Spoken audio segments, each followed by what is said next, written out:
Good morning and welcome to another edition of Our Town on 94.9 and 99.1 The River and AM 1240 KDEC. I'm Darren Swenson. Our Town, as always, brought to you by Decorah Bank and Trust. A two-guest program on the docket for this morning.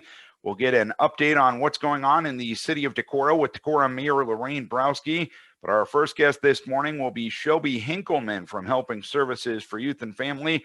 Helping Services putting on a diaper drive this month, and Shelby's here to tell you all about it on 94.9 and 99.1 The River and AM 1240 KDEC. Joining us for a conversation this morning is Shelby Henkleman from Helping Services for Youth and Family. And here in the month of April, Helping Services has a diaper drive. And Shelby, tell us all about it. Yeah, so April is Child Abuse Prevention Month, and I've noticed throughout my work with families that diapers has been a huge need for families, and especially with a lot of families struggling financially. I thought this would be the perfect time to do this and kind of get up our stock so we can help support the families that we work with. So we serve families in a 4-county area, so Howard, Alameda, Winneshiek, and Clayton counties. And so all the diapers and wipes and such that we raise throughout the month will go directly towards those families in that area. And how did the idea come to be for this diaper drive, and have you done something like this before? Yeah, so I actually got the idea from an organization in La Crosse, which is my hometown. They do a diaper bank there where families can go weekly to get diapers. So I thought, if they could do that there, we could do something similar here in our area. So I've never done anything like this before, but I've seen it executed in a lot of other places. So I figured we could make it work for our area as well. And when you are talking about an estimated cost of $100 per month per diaper for every child, in times like these, when people don't have a lot of disposable income, that really adds up pretty quickly, doesn't it? Yeah, it definitely does. And when you think about if you're a little bit short on money, like you say, you don't get paid until Friday and it's Monday and you're very low on diapers, you're going to try to make those stretch as much as you can, where you don't want a baby sitting in a diaper for longer than they need to be, because, that can lead to rash and infection and such. So if we can help supply them with enough that they need to help, what's the word? A surplus, so they don't have to wait and the baby can have a fresh diaper, I think that would be a good thing. And for folks that want to contribute to the cause, how do they do so? Yeah, so we have several drop-off locations throughout the 4-county area. So Waukon Public Library, the Veterans Memorial Hospital in Waukon, you can just drop off right at the entrance there. Decorah Fairway, Monona Public Library. We have an office in Guttenberg for Helping Services. They can drop off at our Helping Services office here in Decorah, right by the fairgrounds. I think that's it. And is it possible to donate financially to this Yeah. so diapers can be purchased too, or how does that work? Yeah, so they can donate online at helpingservices.org. They can also feel free to drop off a check at our office. I also forgot to mention we do have a location in Cresco too at Kessel Kids for a drop-off location. And you look at the month being National Child Abuse Prevention Month in general, how big of an issue is the child abuse situation here in our area, and not only that, but statewide and nationwide? And what do you want to send across as a message here during National Child Abuse Prevention Month? Mm-hmm. Yeah, we actually are very lucky in this area that our child abuse rates are very low in Northeast Iowa, but we see throughout the whole in Iowa that they are rising in some of the larger counties. But with this diaper drive, we want to raise awareness about preventing. So if you're able to have the basic necessities covered, it just makes your life so much easier, where it reduces your stress, it reduces your worry about if you're going to be able to provide financially, which just leaves you more time and more energy to, play with your kids, have fun with your kids, and just have a all-around better childhood. Any other messages you want to pass along this morning as we're talking about this issue and the diaper drive going on, put on by your organization? Yeah, we're just really grateful for all the support we received so far, and the community's willingness to be involved, especially with the locations that we have throughout the counties. We have received some donations in so far, like monetary wise, and people have come in, dropped off diapers. So we're excited to see how much we're able to accumulate at the end of the month. So I'm looking forward to counting the number of diapers and the amount raised and reporting that out. And it sounds as if you guys are off to a pretty good start here in the early going of this month, and that's obviously a pretty good sign, right? Yeah, I hope so. All right, Shelby, we appreciate you taking some time to talk about the diaper drive being organized by Helping Services for Youth and Family. And Shelby, we thank you for your time and thank Helping Services for all the work they do for our communities. Thank you. Shelby Henkleman from Helping Services for Youth and Family. Having a conversation this morning with Decorah Mayor Lorraine Borowski. Normally the first Thursday in the month, we've talked to the city manager, but Chad Bird is moving on to Burlington. He has started his new job this week. So in the interim, we'll be talking to Lorraine and getting the city of Decorah perspective. First of all, Lorraine, thanks for agreeing to do this here for a couple of months. Oh, for sure. It's always fun talking to you. I'll do the best I can. And if I have any questions, I'll just have to pass them on next time. And first things first, let's get a general update on the city manager search. Where is that process at right now? What will be the next steps in the process? Actually, we have hired a company out of Washington. Henson is the name. And he was at City Council on Monday. They'll be coming back this Friday to take interviews with staff and department heads to get an idea as far as how to develop information that needs to be sent out for recruiting potential candidates. Once he gets that pulled together, then that will be submitted publicly. We will gather potential candidates.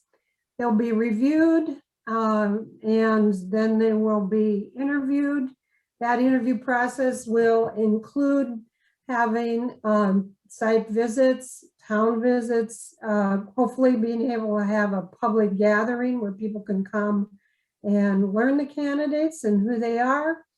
There'll be an interview process and then a hiring process. So we got a busy 3 months ahead. We're hoping that I'm really encouraged by the potential of candidates that we might have. We got a great town, a vibrant town, and it's exciting as far, and we've also got hard shoes to fill. So we have, basic guidelines to go to too. So realistically, there will probably not be a new person in this position until fall at the earliest. I would say my hope would be fall at the latest, but I'm guessing through the process, depending upon how many we interview, depending upon the candidate and that candidate's need for time for change and moving, I'd say probably the end of August, hopefully by the 1st of September. But obviously it's a lengthy process, but you want to get the higher rate too, correct? Well, you do, and it takes time. This isn't an easy process. There are a lot of moving parts. There's a lot of things to work through. But we want to make sure that we're diligent in securing the candidate that will be best fit for the city. One issue that's been discussed for quite some time in the city of Decorah is the potential establishment of a building code? I know it was on the agenda for the council meeting this past Monday night. Where is that process at presently?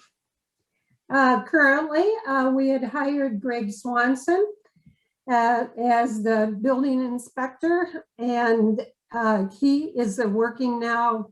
He'll be working with planning and zoning, board of adjustment and such.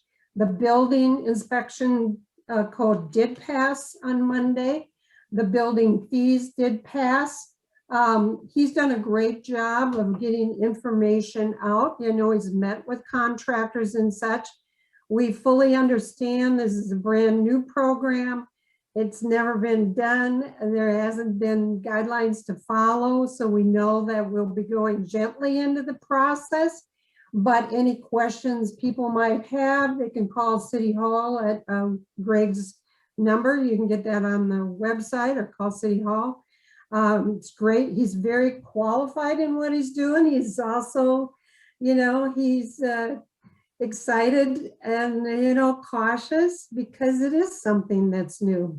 It is, these guidelines are important to have, and they've been called for many years. We've been trying to get a building inspector and code compliance officer in-house because of the amount of work that's involved. But we're excited to have Greg in the position, and I'm anxious for people to communicate with him and let him know. And regarding the building code itself, you've established the reason why the city went in this direction. Moving forward, how do you make sure that the code isn't so stringent that it becomes cost prohibited to build new developments in this community?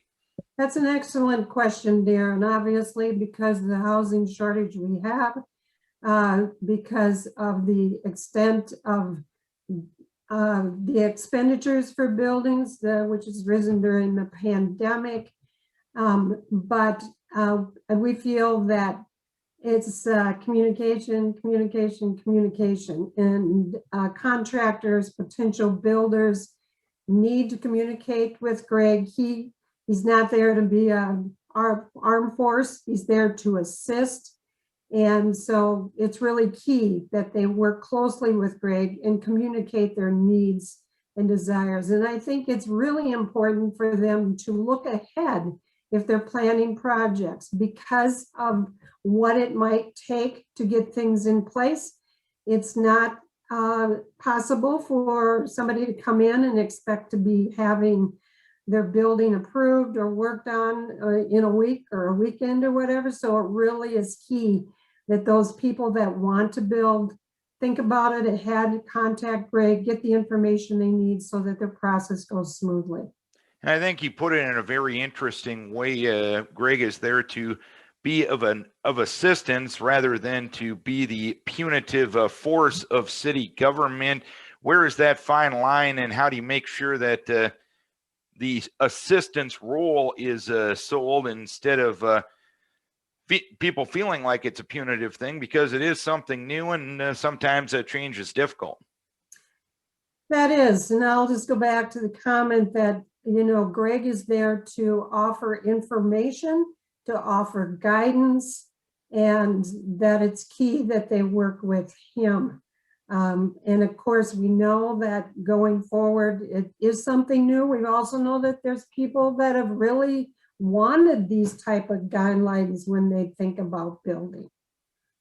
And another discussion that took place on Monday night is what to do with the money raised from franchise fee. I know that's something that passed the council a couple of months back. The fee that gets raised from the electric utility can be earmarked toward, in certain situations regarding city government. What direction does the council want to put that money towards? Well, they did establish a resolution early on as far as the purpose of statement, which is extremely broad. Some of the things that it can be applied to are inspecting, supervising, regulating, that's for regulating it, but property tax relief, repair, remediation, restoration, cleanup, replacement of improvement of existing public improvements. A lot of it has to do with public property. We're looking also at safety. It can be used for fire, emergency, sanitation. There's a whole list of what it can be used for. Currently, the discussion has been that 50% of it will go towards loss, which deals with streets improvements. There is a portion of it now that is pays for the forester. And then there is a portion of it that goes to the Sustainability Commission for the guidelines that they have out. And they have several, they've got about 8 different categories that they work with. There are guidelines for that. If there's anybody that, if there are any projects that would fall into that, that would be go to the Sustainability Commission for review, for information and discussion. But any of the monies that are going to be spent will ultimately come back to the City Council for distribution of those funds. And you mentioned some of it is going towards the lost dollars, the street improvement dollars. 2020 obviously was a year where less people traveled, so less gas tax was raised by the state, and I'd imagine the city's portion will be less coming into this year. Was that part of the thinking in putting some of those dollars towards street improvements so those projects don't get too far behind? There's a bit of that. There's ongoing needs, and obviously we have many needs within the city. We're going to be looking at working with the East Main Street project, but there's always street repairs. And Jeremy Brill, street engineer, has worked real closely with the street committee that's headed by Russ Hadley in looking ahead as far as what projects can be worked on in the coming years. They've done a really good job of laying out a program for that. So there's always something that needs to be done in that fashion. And using funds to work with some of those are extremely important and valuable. Another thing that got discussed on Monday night was electric vehicles and the establishment of some charging stations in the downtown area. Looks like the council is going to move forward with that. Where will these stations be located? We feel real fortunate to be able to have funding from the Decorah Bank and Trust. The Alliance is also. The one charging station will be down by the co-op, in between the co-op parking lot and then that parking lot that's on Day Street. Another one is located somewhat behind where the current Keparts building is. I know that that's no longer the Keparts building, but it's one that you can use as far as location. And they will both be being installed, and people will be able to use the chargers in those locations. These are something that people are using more electric vehicles and necessity for charging. With the tourism we've had, we know that these should be widely used, and we're fortunate to have a program that we can start out and start building that out for people to be able to take advantage of. How long of a process is that to get those things up and running? I believe that the process, I mean, they've discussed it and worked with it. There's been layouts done there. Again, Jeremy Brill's been working with that as well. And I believe those will be moving forward in the near future to get those two established. Another thing that you've gotten taken care of, second reading to increase water and sewer rates. Nobody likes the prices going up, but the city has to take care of the water and sewer system too. What is that the primary reason why the rates have gone up a small amount but consistently over the last few years? And that is historically, prior to, most of the maintenance and updates were done within their budgets. And it got to be where it just fell further and further behind, and we needed to establish revenue that would come in that would make those two entities self-sufficient and be able to use a revenue that has been collected for those. I know that I can't tell you exactly if this is the first or second year, but I knew that they were on a program for increases in order to get that task in hand. Couple more questions for Decorah Mayor Lorraine Borowski. Of course, every summer it gets to be a discussion regarding the races at Upper Iowa Speedway every Saturday night. From what I understand, the line of communication between city officials and the Speedway operators is at a better place than it was in years past. Is that fair to say? That's fair to say. We really appreciate the gentleman that we've been working with. We worked with him last year. I think his name is Wayne Smith, but if I'm not for sure, my apologies to him. But they have worked hard at being able to establish a partnership of sorts. It's, that it's hard because of the noise. It bounces off of our valley pretty readily. But we also are extremely respectful to the fact of the economic impact that those races have for the city. People enjoy them. They have been doing everything they can to get them to stop at a decent time. He felt he did come on Monday, and he did feel that usually they would be stopped at 10:30. There are occasions when that's not possible, if there's a rain delay or if something else happens, but by all means, they're attempting to get those done. I do know that last year there were some issues with the after the races pit celebrations that they have, and I know that they're working at keeping the noise down as that as well. They will be putting out most Saturday nights, they will be having races for people who really have a problem with the noise. That might be an option for them to be able to choose to do something different or vacuum, turn their air conditioners on. But we sort of, really seek a partnership and patience between the community, the racing crowd, the economic impact it has on our community, so that we can all kind of work together and encourage both people to come into town, to be able to use our restaurants, our downtown area. I mean, it really is huge what the impact is. And speaking of restaurants, of course, the way the world it was last year, it was a little bit of a necessity to offer some outdoor dining options, especially in the downtown area. And it's still that way. And probably many folks out there are going to be more comfortable at dining outdoors as compared to indoors. And no community Betterment Committee discussed this the other night.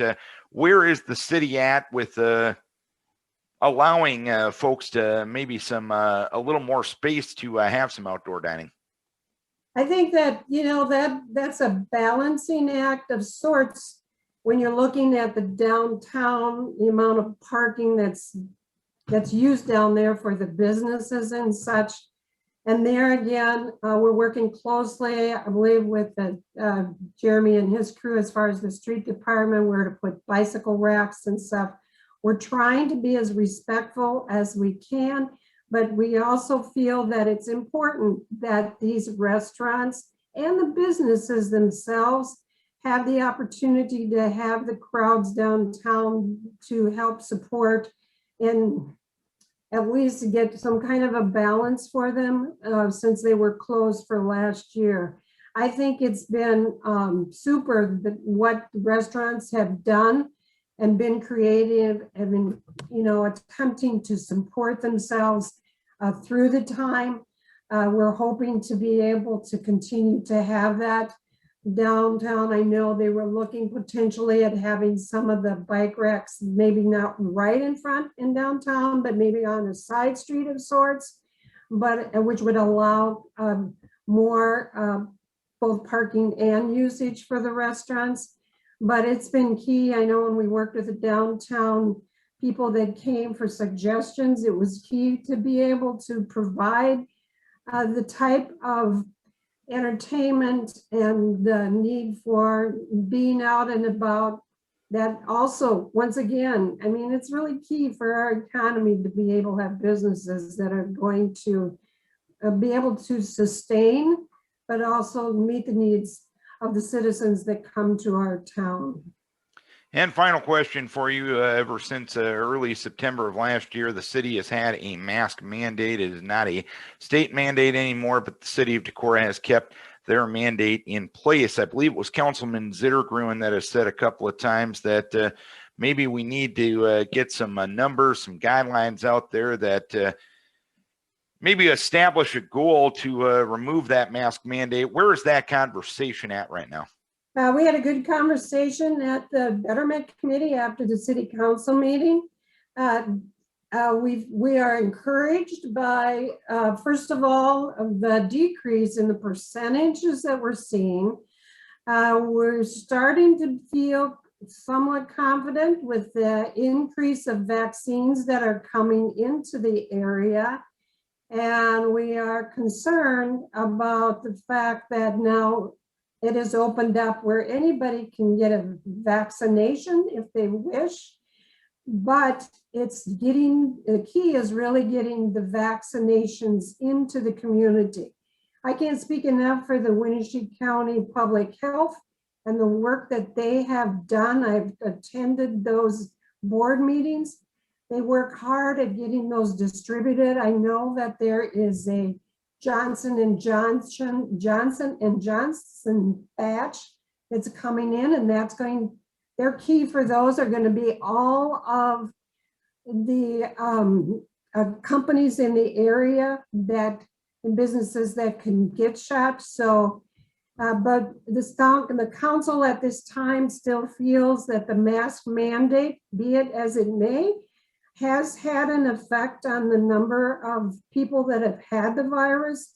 It's been very supportive of the schools, and we're seeing some variants of that are showing increases with school-age children. And so the mask mandate will stay in place, but we will visit it more regularly, possibly again in another month, and watch those statistics. So we really encourage people when they're out and about to follow the mask mandates if they cannot be with a distance of 6 feet, and be conscious of those people that need to, be very careful and not get any virus, whether it's a variant or others. So we are working very closely at looking to see what that would be, and we're hoping to that at some point that won't be an issue, and that life can move ahead in whatever that norm is going to look like, and that people can be healthy and still enjoy the community. Well, let's hope for everybody's sake that is the case. Anything we're missing here this morning, Lorraine? Well, one of the tasks of mayors are to do proclamations, and I want to just give a heads up to the Garlic Mustard Week awareness, which is going to be April 11th through the 17th. Our parks and the troops that have working with attempting to eliminate that extremely invasive garlic mustard, which can raise havoc to the ecosystems in many different ways, are going to be having events on April 14th, 16th, and 17th. And I think one of the fun part is you can actually eat garlic mustard, Darren, in its younger stages. And it says that they've got restaurants in the area which has gotten creative and taken it upon themselves to offer some garlic mustard tasting opportunities. So while you enjoy eating the enemy, you can also enjoy visiting restaurants in the area that are choosing to work with that. There's a strong group in the parks, and they have worked tirelessly for over 20 years, I think I read, which has made a big difference. If tourists come to the community and they start looking at all the beautiful wildflowers we have throughout the season, they are all in place because the garlic mustard is not. I'm also going to be working with a monarch butterfly survey, and those are also, and monarchs are in danger of sorts, and we're looking to partner with both some of the Park and Rec, but also the Decorah Public Library on events throughout the year, putting forth the importance of monarch butterflies. Lorraine, appreciate the time and the information this morning. Thanks for joining us. Thanks, Darren. It's been great talking to you. Decorah Mayor Lorraine Borowski. Our thanks to our guest on the program this morning, Shelby Henkleman from Helping Services for Youth and Family, about their diaper drive taking place here in the month of April, and enjoyed catching up with Lorraine Borowski, the Decorah Mayor. Lorraine will be filling in the city of Decorah spot for the next few months until a new city manager is hired. We've usually had Chad Bird on the first Thursday of the month, but Lorraine going to take that spot for the next few months. And once again, a reminder, you can watch Our Town. It's available on our YouTube channel each and every week. We upload the show, and you can watch a video of Our Town in case you ever missed it. It's also available, the audio version, in the Wennes Communication SoundCloud page on all of the Wennes Communications websites. Our thanks to our guest, our thanks to our sponsor, Decorah Bank and Trust, and our thanks to you for tuning in, logging on, or watching Our Town on 94.9 and 99.1 The River and AM 1240 KDEC.